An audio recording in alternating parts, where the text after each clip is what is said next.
ATA for refusing to bring my ex's other children along on days out with our 2 sons. I 32M have 2 sons, Jamie 11M and Jaden 10M. Their mother and I were high school sweethearts who had the boys before we finished college. We had planned to get married, but then I found out my ex was cheating on me, and I broke up with her. Jaden was 14 months old at the time. We split custody and I paid child support for the first 18 months post-breakup, until my ex was earning similarly to me, which meant child support was ceased and costs were simply split with nobody giving anyone extra. My ex had another son 2 years after we broke up. The father was not in the picture. She told me he was the guy she cheated on me with, and that she realized he was a PO's, etc., and asked if I would consider adopting her son and raising him as my own alongside our boys. I told her I wasn't going to do that.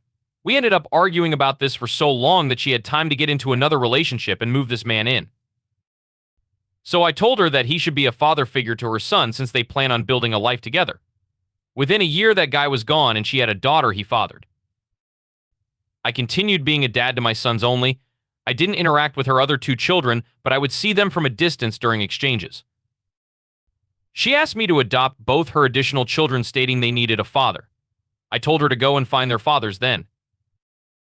She eased up when she met her husband.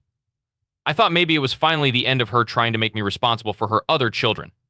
She has a child with her husband now too, so 5 in total in her household when our boys are included. But it has not lasted. My ex has admitted her husband isn't involved in the lives of her other children and they are still missing out on having a father. So she asked me to include her 3 other children, and that does include the child she has with her husband in days out I have with my sons.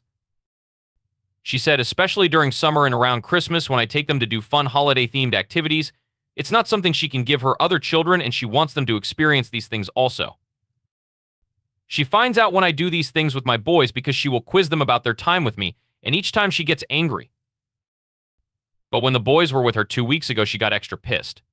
She had mentioned to me that her son, the oldest of her other 3 kids, didn't get much for his birthday and she had wanted to make it up to him. That was meant to mean me. So when she heard our boys and I had visited an amusement park around his birthday, she blew a fuse and asked me how I can be such an asshole to children. She told me I should be doing better as a father. AITA? ITA?